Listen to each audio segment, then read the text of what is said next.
서울구청장 선거는 개표 초반에는 상당히 선전을 했거든요.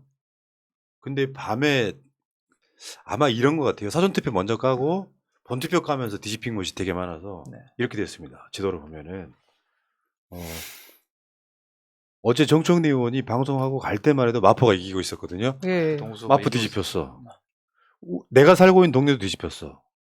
그러니까 사실 이거 저는 어찌어찌도 이거는 부동산에 대한 뭐 심판인 사람도 있을 거고 한쪽에서는 반대로 우리 집값 떨어질까봐 생각하는 사람도 있을 거고 아무튼 저는 서울 시민들이 이렇게 솔직히 말씀드리면 이렇게 수준이 낮은지 몰랐습니다. 깨놓고 이야기해서. 그나마 이게 구청장은 나름 선방한 거죠. 이제 왜냐면은 서울시장은 아까도 말씀드렸지만 단 한 곳도 못 이겼거든요. 제가 알기로는. 그러니까 지금 뭐 예를 들어서 뭐 성북구가 이겼다고 하더라도 성북구에서 서울시장을 하면은 오세훈이 이겼던 것처럼 그나마 이게 선방을 했는데 이제 아까운 곳이 몇 군데 있죠. 좀 전통적으로 민주당이 강세였던 뭐 강서라든지 뭐 동대문이라든지 뭐 서대문 이런 데에도 조금 내줬다라는 게 좀 마음이 좀 많이 아픕니다. 저 이것도 반복적인 건데요. 그 현역 구청장이 대다수 민주당이었지 않습니까? 그 지역민들이 현역 구청장이 잘했다라는 거 알고 있지만 저는 결국은 우리 핵심 지지층인 40대, 50대 초반이나 뭐 이런 분들이 투표장으로 나갈 만한 어떤 요인이 없었던 것 같습니다. 그래도 어떻게 보면은 오세훈을 찍더라도 민주당의 그 구청장한테 표를 주신 것 자체도 상당히 다행히 줄투표가 덜 한 게 그나마도 이 정도 성과를 보여준 것이 아닌가. 만약에 줄투표로 갔으면 상대적으로 지금 당선되신 구청장들이 엄청나게 그렇죠. 일을 잘했다라는 거죠. 행정력이 좋았다라는 거죠. 방금 전에 그 이재명 의원 그 대선 때 득표를 봤는데 지금 송영길 의원이 얻은 것보다 100만 표 이상 얻었잖아요. 이 100만 표를 25개 구에 고루 한 4만 표씩만 쫙 나눠서 투표했더라도 이렇게 많은 곳을 국민의 힘한테 내주지 않았을 텐데 정말 그 사람들을 투표장으로 이끌어내지 못한 아픔이 더 크네요. 보면 볼수록. 또 이런 측면도 있죠. 정치인들 말 못하는 거. 언론 탓도 있어요. 네. 그런 것도 있죠. 그러니까 기울어진 운동장이 갖고 있는 그 특성이 그냥 민주당 지라고 고사를 지내는데 뭐 여론조사 나올 때마다 신나가지고 오세훈, 송영길 한 20% 차이 난다부터 시작해가지고 그 긍정적인 요소가 하나도 없는 보도가 계속 나오고 더군다나 송영길 후보는 비대위로부터 컷오프 당하는 그 수모를 겪어서 최소 몇 주 이상 까먹어버리고 아무것도 안 된 상태에서 이 선거는 그러니까 진짜 민주당 바람이 불어서 예를 들면 윤석열이 집권 한 4년차 됐는데 너무 죽을 써가지고 민주당이 잘하고 못하건 상관없이 민주당 밀어주자라는 분위기가 있었다면 모를까. 현 상태에서는 민주당 지지층들이 서울만 해도 120만 명이 투표장에 안 나와버리는 이런 상태에서는 사실 이기는 건 불가능했다고 보고요. 거기에 일조하신 분 중에 대표적인 건 저는 민주당 지도부라고 일단 봅니다. 그나마 선방한 게 하나 있죠. 교육감 선거요. 보수 진보가 8명씩. 그나마 다행입니다. 조희연 교육감이 지금 당선됐고요. 그다음에 충남, 세종, 전북, 전남, 인천, 경남, 물산 진보 교육감 당선됐고요. 요거는 딱 반반씩 나눠 갖는 이런 모양새죠. 근데 이게 교육감은 뭐 이거 저만의 내피셜이지만 그래도 좀 기존의 교육감 좀 이름이 좀 계속 활동을 하시면서 알려지게 되니까 인지도 높은 분. 그런 분들이 조금 이제 가능성이 높은 거고 아무래도 이제 왜냐면 이게 정당 이런 게 아니고 또 이게 딱 진보다 보수다라고 딱 이게 표현되는 게 없잖아요. 그러다 보니까 그런 영향이 해서 다행스럽게 어떻게 보면은 진보의 한파를 좀 이겨낼 수 있었던 요소가 아닌가 생각을 좀 하고 있어요. 저는 교육감 선거 볼 때마다 놀라는 건데 이게 정당 없이 경기도 같은 경우 1,300만 명 되는 인구의 선거를 이게 개인이 치를 수 있는 선거인가 이런 좀 걱정이 들어서 사실 이게 어떤 식으로 이거를 좀 더 교육의 어떤 정치적인 색을 빼면서 이렇게 선거를 좀 더 원활하게 할 수 있을지 그런 부분을 고민을 해야 되겠더라고요. 지금은 단지 정말로 지명도가 거의 좌지우지하는 경우가 많아가지고 그런 좀 고민을 해봤습니다. 그리고 이게 교육 관련해서 우리가 좀 저도 이제 학부모이기도 하고요. 대부분 이제 학부모 아직 이제 초등학교, 고등학교 중고등학교 가지 않아서 아직 그런 걸 체감을 못하는 걸 수도 있는데 좀 교육감 후보님들께서 자기의 업적이라든지 이런 것을 조금 더 홍보를 좀 많이 해주셨으면 좋지 않을까. 그러면은 진보 쪽에서 조금 더 그 학부모라든지 이런 부분들에 대해서 어떤 점수를 좀 후하게 받을 수 있는데 그런 부분들이 뭐 제가 아직은 아이가 어려서 그런지 모르겠지만 좀 그런 것들이 조금 아쉬운 것 같아요. 그러니까 계속 선거 싸움이 다 보면은 저쪽은 정교조 아웃 뭐 이런 것만 갖다 붙이고 있고 조의원이든 약간 진보 교육감들은 뭔가를 내세우긴 하는데 그거 자체가 홍보가 덜 돼 있다 보니까 그 유권자들이 딱 와닿지 않는 어쨌든 이기긴 이겼지만 이게 압승이라기보다는 조금 아까 말씀드린 것 그러다 보니까 아까 말씀드린 것처럼 약간 인지도 이런 부분들 때문에 이겼다라는 느낌을 좀 받는 게 아닌가 생각하고 있습니다. 그러니까 광풍이 부는 가운데 저쪽이 이제 정당 공천이 아니다 네. 보니까 항상 그런 거예요. 그 보수 후보가 분열하면서 선거 지는 게 보수인데 그나마 거의 진보 일색이 된 교육감이 보수가 이제 반 정도 가져갔다. 그러니까 어찌됐건 선거가 대표한 건 맞죠. 이런 부분은 대표한 게 맞고요. 이제 가장 핵심은 이거 될 것 같아요. 조희영 교육감이 이제 됨으로써 자사고 관련한 세게 붙을 가능성이 높아요, 나중에. 그렇죠. 자율형 사립고는 문재인 정부에서 없애겠다 했고, 그 실제로 문재인 정부 교육부의 가장 큰 성과이기도 한데, 요거 다시 살리겠다. 왜냐하면 이게 바로 없앨 수 있는 게 아니잖아요. 기한을 두는데 그 기한 내에 없애겠다는데 요걸 다시 없애겠다. 없애는 걸 없애겠다. 이렇게 되는 상황이기 때문에 자사고라든지 저는 이제 그 교육감들 관련해 갖고 저는 혁신학교는 굉장히 중요한 지점 중에 하나라고 보는 거거든요. 그렇죠. 우리나라 교육이 물론 대입 제도가 바뀌어야 되겠지만 이 혁신학교 같은 학교들이 생기면서 아이들이 좀 창의력 있는 걸로 바뀌어야 되는 그 과정들이 일종의 지금 교육 실험을 하고 있는 좋은 쪽에 실험을 하고 있는 게 정권이 바뀌면서 다 뒤집히는 상태가 될까 봐 좀 두려웠었고 만약에 교육감까지 뺏겼다면 굉장히 어려워졌을 텐데 조희연 교육감도 일하기 좀 어려워지긴 했죠. 왜냐면은 교육청에서 하는 일 중에 서울시장 또는 대통령이 반대쪽에 있는 사람이다 보면 굉장히 어려움을 많이 겪습니다. 그러니까 그 정책이 후퇴할 가능성이 높지만 그래도 조전혁이나 박선영 등이 안 된 것보다는 훨씬 낫다 이런 얘기죠. 그렇죠. 사실 이제 교육감 일을 할 때 보통 그 서울시의회 교육위원회에서 이제 관장을 해서 의회에서 의결을 할 텐데 이번에 우리 서울시의회도 의석을 상당히 많이 잃어가지고 좀 어려움들이 있을 것 같습니다. 하지만 그나마 다행인 것은 어떤 서울시 교육감이 중심을 잡고 진보 진영의 벨트에서 나름대로 구심점 역할을 할 것으로 기대를 하고 저는 혁신학교 관련해서는 좀 기대를 많이 하고 있는데 그게 이제 사실은 문제가 뭐냐면 중학교 혁신학교 했다가 갑자기 고등학교가 입시로 넘어가 버리고 이렇게 되는 문제들이 많이 있어가지고 전체적으로 좀 혁신학교를 초, 중, 고 대학교까지도 그것을 어떻게 받아들일지에 대한 고민을 우리 사회에 좀 더 해야 된다고 보고 있습니다. 선거라고 하는 거 참 일희일비 안 할 수가 없는 거죠. 그렇죠. 하지 말아야 되는데도 그러니까 뭐 정봉주 의원도 이제 전 방송에 그런 얘기 하셨는데 민주당이 제일 좋을 때 당선됐던 국회의원들이죠. 네. 180석 될 때. 그 사람들 중에 야당 경험이 없는 사람들이 굉장히 많을 거 아니에요. 초선들이 내가 알고 80명이 넘는 거 같은데 야당 경험이 없는 상태. 정권이 뺏겼어요. 그러니까 빨리 야당 모드로 전환을 좀 해줘야 되고요.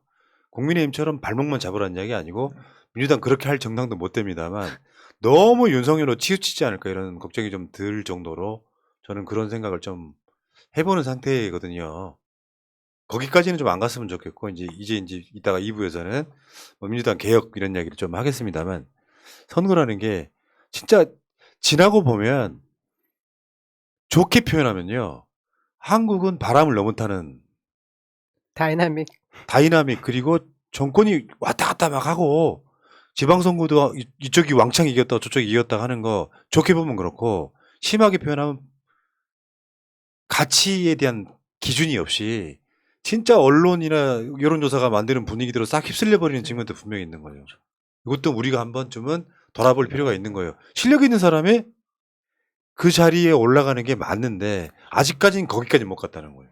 그렇죠. 뭐 예를 들어서 뭐 최민희 의원 지역구도 마찬가지고 강원도도 마찬가지고 뭐 그게 아니라고 하더라도 안산 같은 경우도 상대 후보가 전과자 출신이었잖아요. 제가 알기로는 그렇게 알고 있는데 그런 후보한테 진짜 아까운 차이로 진다는 것 자체가 아직까지 유권자들이 그러니까 그런 게 자체도 당에서 좀 홍보를 많이 해야 되는데 유권자들도 그런 부분들을 좀 잘 알아보고 투표를 해야 되는데 뭐 그런 것들이 조금은 많이 아직까지는 부족하지 않나. 그 민주주의 취약성이라는 생각이 드는데 저희가 윤석열 대통령 당선되는 거 보고 느꼈잖아요. 근데 그쵸. 그게 참 이런 말하면 또 남 탓한다고 야단치시겠지만 언론을 통해서 세상을 보는 우리 국민들이 숫자가 아직 많고 그 부분에 있어서 아까 말씀하신 대로 실제적인 그 실체를 볼 수 있는 눈이 저는 한 40대들은 지금 다양한 언론을 통해서 세상을 볼 수 있기 때문에 뭐 민주당 지지자가 많아서가 아니라 현상을 제대로 볼 줄 안다라는 생각을 좀 하거든요. 근데 그렇지 않은 쪽에서 이렇게 쏠림 현상이 나타나는 것 같습니다. 근데 부산만 해도 지금 그 변성환 후보 얼마나 훌륭했어요. 근데 박형준 후보 지금 계속해서 조사 대상인 그런 피의자 신분의 후보였음에도 아무 문제 없이 지역주의 뭐 그 표 덕도 있고 또 언론에서 전혀 문제 제기해주지 않는 면도 있고 다 덮이면서 뭐 66% 이상의 득표율을 보여주는 거 보면 참 그러면서 이제 아직 아까 멀었다는 생각이 예, 들죠. 그런 부분. 그 이제 이번에 지방선거 프레임을 조중동 프레임처럼 그 견제론과 심판론으로 아무런 비판 없이 간 것도 큰 문제인 것 같아요. 정말로 이게 제가 김동연 후보 당선되는 거 보면서 말꾼하고 일꾼 프레임으로 우리가 그냥 이거 견제와 심판이 아니라 말꾼하고 일꾼 프레임으로 더 세게 프레임을 좀 바꾸려고 했어야 되는데 어떤 깊은 비판 없이 그냥 이렇게 견제하고 심판을 해버리니까 사실 정부 출범한 지도 얼마 안 되는데 뭐 견제해야 된다 이렇게 말해버리니까 그런 것들이 너무 없어 보이는 측면이 있지 않았나 싶은 좀 안타까움이 있어요. 근데 전 반대로 물론 이제 시기가 뭐 두세 달밖에 안 됐기 때문에 당장 그게 먹히는 게 약했다고 볼 수 있겠지만 또 반대로 제대로 된 견제를 하지도 못했어요.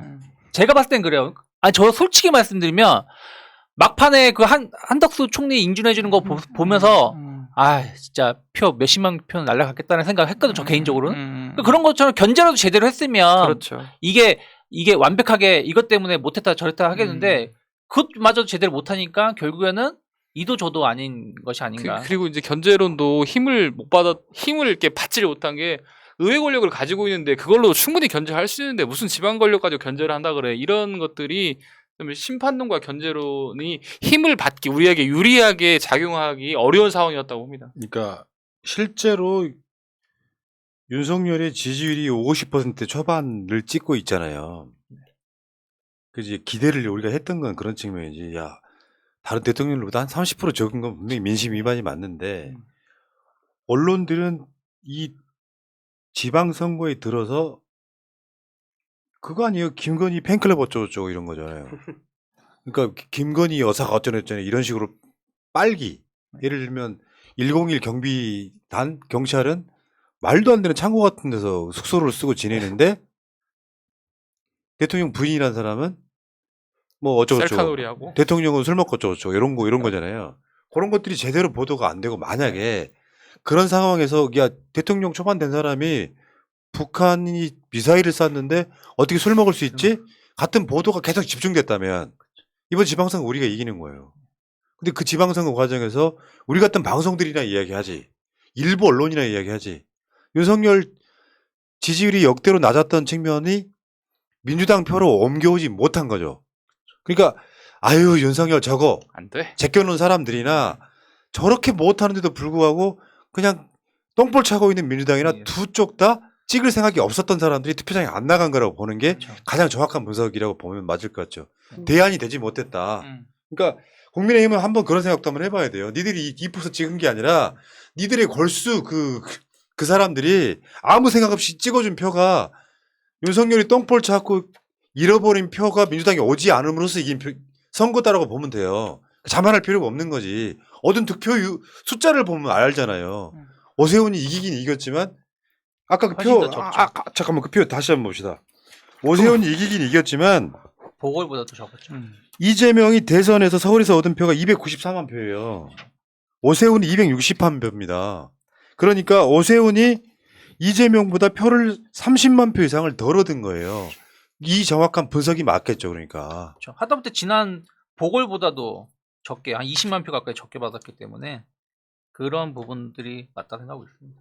그러니까 윤석열의 똥볼을 민주당이 적절히 활용 못한 것이 그렇죠. 가장 중요한 가장 패인이다 이렇게 네. 분석하는 게 맞죠. 국민의힘의 어. 승리가 아니라 민주당의 패배다. 음. 이 분석이 제일 정확할 것 같습니다. 그러니까 네. 국민의힘에서도 선거에 대한 평가가 자기들이 잘한 것보다 저쪽에서 못해가지고 이긴 게 많다라고 스스로 얘기를 하고 있잖아요. 야, 근데 진짜 이재명 찍었던 사람 다 어디 갔어? 서울에 있는 사람들. 그 사람들 나왔으면은 그 표가 송영길 후보한테 갔다면 그냥 당선되는 거 아니에요. 너무 산술적인 계산이긴 하다. 그거를 끌어오질 못했다. 이렇게 보면 맞을 것 같고 어쨌건 선거라는 것 여러분들 일희일비 할 수밖에 없는 것이 선거일 거고요. 선거라는 게 날마다 있는 거라면 에이씨 내일 이기면 되지가 않는데 어떤 경우는 지금 이제 총선이 2년 조금 못 남았고요. 네. 그 총선이 있고 또 3년 정도 있어야 대선이 있고요. 음. 이 과정들이 있기 때문에 그때까지 어떻게 견뎌? 이것 때문에 여러분들이 더 힘드신 거예요. 다음에 이기면 되지가 안 된다고 심리적으로는. 야 어떻게 그때까지 어떻게 기다리냐. 거기다가 뭐 이따가 2부에서 이야기를 하겠습니다만 민주당이 그러면 앞으로라도 잘할 거냐. 그 희망이 아직 안 보이는 상태이기 때문에 답답하신 거라고 생각이 들고 많은 분들한테 위로를 보내지만 저는 개인적으로 죄송한 측면도 있어요. 사실 나도 정치하는 거거든요. 국회의원이나 무슨 지방의원이나 뭐 단체장이 아닌 거지만 결론적으로 말해서 진영 안에서 나도 정치를 하는 건데 선거 지고 나면은 일단은 우리가 부족해서 진 거거든요. 그건 맞다고 생각해요. 예를 들어서 우리가 한 구독자가 한 600만쯤 되고 제가 그 얘기 우리가- 하려고 그랬는데 제가 그 얘기 내가 하려고 그랬는데. 이야기 한마디 한마디마다 네. 언론에 나오고 해서 막 어마어마한 셀럽이고 네. 스피커라고 하면 모르겠지만 우리가 이것밖에 안 되니 네. 뭔가를 주장을 해도 그렇게 전파가 안 되는 거 아니에요. 물론 뭐, 없는 것보단 100배 낫습니다만. 뭐 하십니까? 다 구독 빨리 누르십시오. 구독이 문제가 아니라 네. 그래도 구독해달라는 그런 네. 이야기가 아니고 실제로는 그런 책임감이 가져야 된다고 맞습니다. 생각해요. 네. 최민희가 진 건 내 탓인 거예요. 송영길이 진 것도 내 탓인 거고요. 이렇게 자기 스스로가 갖고 있는 책무를 최선을 다했지만 내가 부족해서 졌다고 말하는 게 첫 번째라고 생각해요. 아무것도 안 하던 사람들이 2부에 그 이야기를 좀 집중적으로 해보려고 그러는데 아무것도 안 하던 사람들이 누구 탓하는 것은 그러니까 최선을 다한 사람은 누구 탓할 수 있다고 생각해요. 근데 아무것도 안 한 사람들이 누구 탓만 하는 것은 굉장히 큰 문제라고 생각하고요. 그건 정치인들 이야기예요. 지지자분들은 누구 탓할 수 있다고 생각합니다. 지지자분들은 내가 봤을 때 이 사람 때문에 제일 스트레스를 받았어. 그러면 그 사람 탓할 수 있는 거죠. 그건 맞는 이야기라고 생각해요. 아무튼 참 기다림이 너무 힘들겠지만 여러분들 겪으셨겠지만 문재인 대통령 취임하던 거 엊그제 같아요. 아 진짜 그렇네요. 근데 아이러니하게도 윤석열 대통령 취임한 지는 한 2년 지난 것 같아요. 2년. 맞아요. 아이, 네, 이제 버티시기 힘드신 분들은 그래도 우리끼리 모여서 열심히 얘기를 해야 되니까요. 채널 구독하시면서 같이 으쌰으쌰 하시면 됩니다. 자, 어찌됐건 뭐 이제 그런 이야기는 이따가 2부에 다시 하시고 1부 마칠게요. 네.